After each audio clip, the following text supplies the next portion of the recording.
When I visited Lithuania, I was struck by the huge number of Ukrainian flags on buildings, squares, restaurants, and even in hair salons. It's not that Lithuanians and Ukrainians have a lot in common, but what unites them is their fear of and lack of appreciation for Russia. In the case of Lithuania, I get the feeling that the sentiment is even stronger. If they know their history, which includes being a great power, they value full independence from anything resembling Russia. Are you interested in learning about it? Alright, then stay until the end of the video.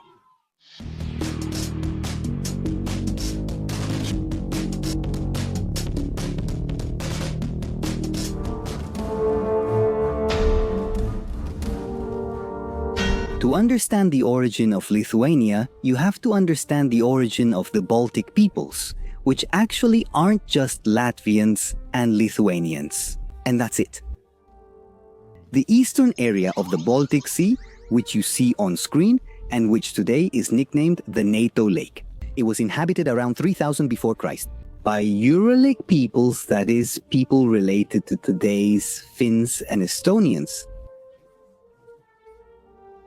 Since 2500 before Christ, other massive migrations of Indo-European peoples, our ancestors, and also of the Balts were recorded, who would have assimilated the Uralic peoples from the southern coasts of the Baltic Sea. How do we know this? Well, through studies that find genetic similarities between Uralic peoples, like the Mari from present-day Russia, and Latvians and Lithuanians. If we talk about linguistics, these Uralic peoples would have adopted the Baltic languages after this assimilation. The curious thing is that it's said that modern Lithuanian is one of the languages that has preserved the most aspects of ancient Indo-European. How do we know this? Well, grammatical and vocabulary similarities have been found between Lithuanian and Sanskrit, predecessor of the Hindi language, and which has remained the liturgical language of Hinduism for several centuries. The Balts did not build any unified state, but instead organized themselves into independent tribes, with social structures based on clans. The ones that concern us are the Ostatians and the Amogitians, direct ancestors of today's Lithuanians. Their economy was based on subsistence agriculture and the fur trade. If we talk about religion, the Balts practiced a polytheistic paganism, with their most well-known deity being Dievas, the supreme god. Another interesting god was Belmias. It is said that his image, that of a figure with horns, hooves, and a goat's face, may have inspired the image of Satan in Christianity.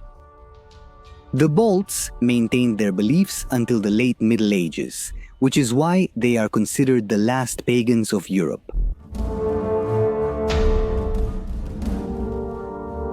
Christianization was not always a peaceful process, with missionaries carrying the Bible in hand, and the Balts know it.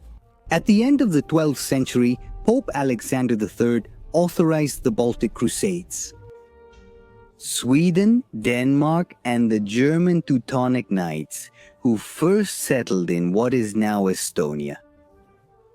They invaded the Baltic territories with sword in hand, under the pretext of evangelizing the last pagans of Europe. Faced with this threat, the noble Mindaugas unified the Baltic tribes, including the Samogitians and Augstatians, to resist the incursions of the evangelizing invasions.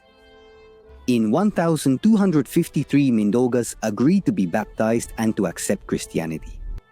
Not out of conviction, but as a political maneuver to avoid assimilation, just as happened with other Baltic peoples like the Prussians, whose name was taken by their German conquerors, similar to what happened in Uruguay with the Charruas. After his baptism, Mindaugas founded the Grand Duchy of Lithuania, the first Baltic state in history. However, after the assassination of Mindaugas in 1263, Lithuania officially returned to paganism. During the late 13th century, great dukes like Traidemis began the expansion of Lithuania at the expense of the Eastern Slavic states, successors of the famous Kievan Rus, weakened by the Mongol invasions. A key event is the conquest of Polotsk, a major commercial and strategic center in today's Belarus. Under Geliminas, the duchy continued to expand. A decisive point was the Battle of the Blue Waters against the Golden Horde, successor of the Mongol Empire.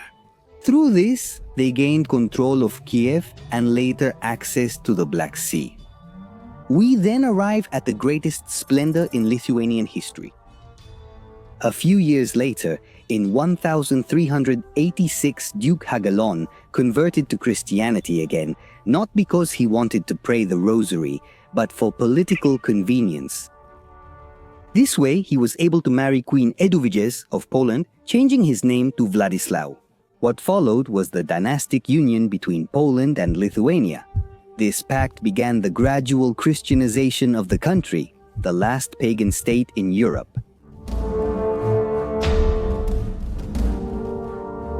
Everyone says that unity makes strength except for the Lithuanians. I'll tell you later why the dynastic union between Poland and Lithuania kept strengthening the country until it became a power in Eastern Europe. A decisive moment was the Battle of Grunwald, in which they defeated the Teutonic Knights, regaining their access to the Baltic Sea. Thanks to the cunning of Vytautas the Great, who is considered the greatest ruler in Lithuanian history. Victories were also achieved to the east, resulting in new expansions at the expense of the Golden Horde. At times, they also overwhelmed other states, such as the Principality of Moldavia. All these victories accelerated political integration, and in 1569, the Union of Lublin was signed, by which both countries joined together in the Polish-Lithuanian Commonwealth. In other words, a federal state was created, with a shared monarch and parliament and a unified foreign policy. However, this was not so good for the Lithuanians, since the union gradually favored Polish superiority. The Lithuanian nobility adopted Polish as the language of prestige, relegating the Lithuanian language to peasant and family use. In fact, Ruthenian, the predecessor of modern Ukrainian and Belarusian, was spoken more widely. This was due to the proximity of Polish cities to the Western European powers, which allowed them to develop more than the Lithuanian ones. Although the Polish-Lithuanian Commonwealth lasted for a couple of centuries as a great power, it gradually weakened largely because of its political system. The liberum veto, which allowed a single nobleman to block laws. Later, it had a series of wars with its neighboring powers, after which it did not fare well. The most important ones were the war with Muscovy, now Russia, the Northern Wars, and the Swedish deluge for control of the Baltic Sea, in which Vilnius was completely destroyed. By the 18th century, the Commonwealth was in decline and surrounded by three new powers: Russia, Prussia, and Austria. We are on the eve of the famous partitions of Poland among these three countries. Yes, even in historiography, Lithuania is forgotten. The first, supposedly justified to restore order; the second, driven by Russia and Prussia after the reforms of the constitution; and the third, after the insurrection of the famous Tadeusz Kosciuszko. The territory of present-day Lithuania was then annexed by the Russian Empire. Thus begins the start of a beautiful enmity. The Lithuanian territory was divided into three Russian governorates or provinces: Kaunas, Vilna, and Suwalki. Although at first it maintained certain local structures of the former Polish-Lithuanian nobility, a process of Russification soon began. For example, the Lithuanian language, already weakened during the era of the Commonwealth, was banned in the Latin alphabet, and Cyrillic was imposed, which isn't even from Russia, and the Bulgarians know it.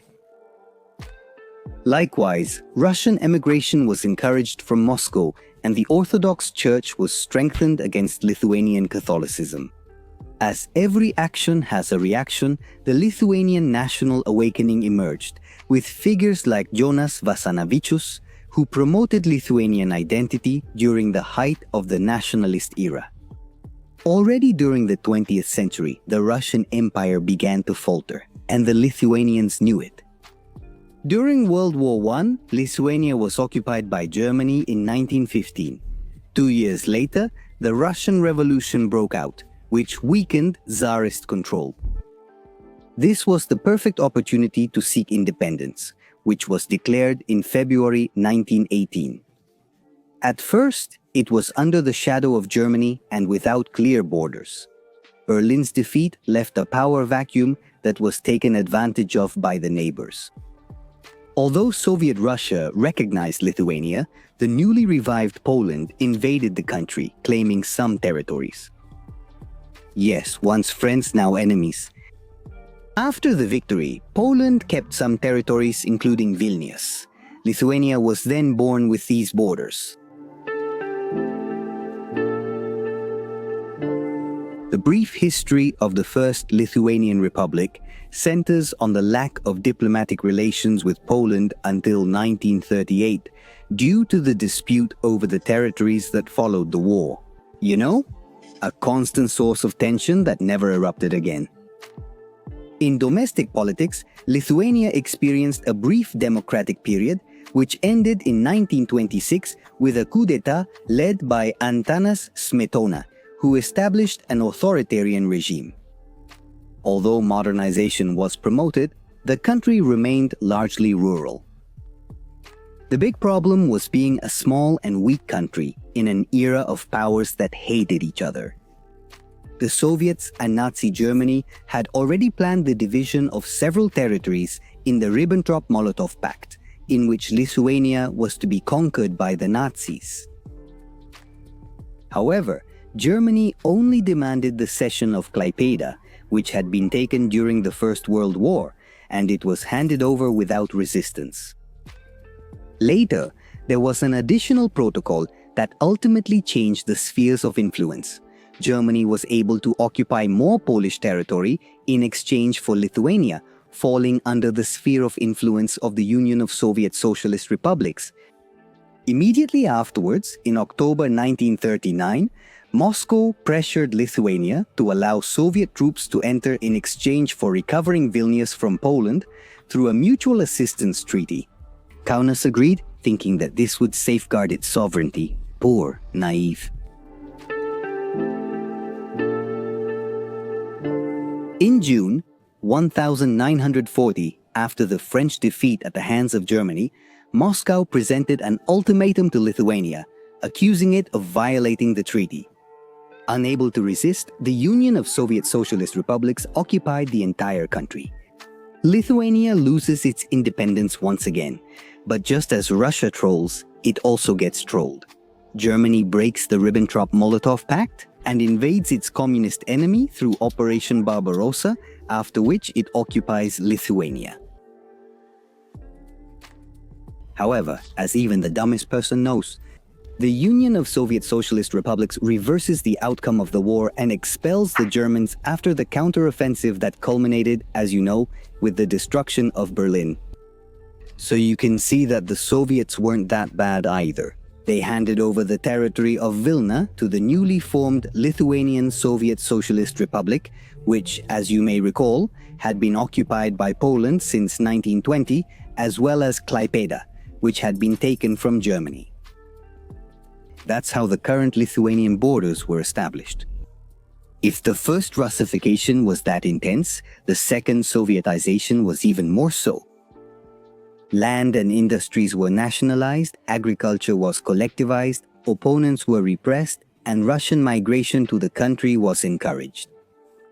In response, just like in Estonia and Latvia, a group of rebels known as the Forest Brothers tried to resist through guerrilla warfare, but without success. As you can imagine, by the 1980s, the Union of Soviet Socialist Republics was beginning to show signs of weakness. And the Lithuanians knew it once again.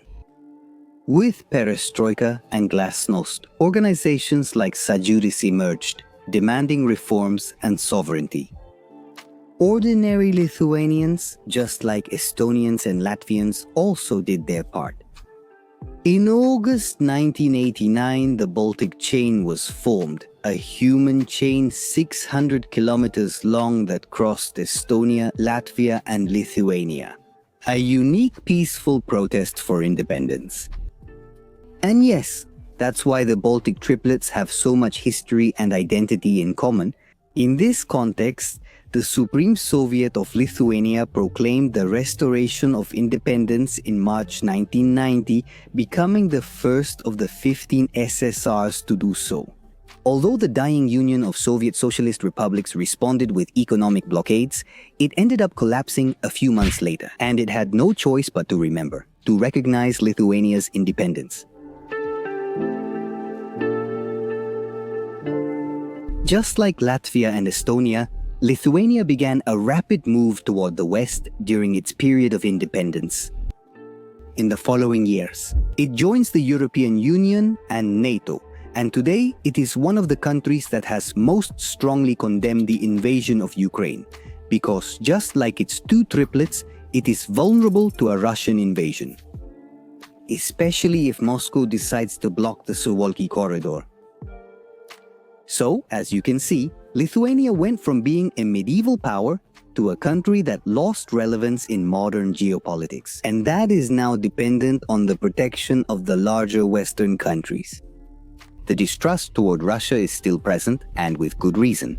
And there's no doubt that the desire of ordinary Lithuanians is to maintain complete independence from their former colonizer. Did you know about the fascinating history of Lithuania?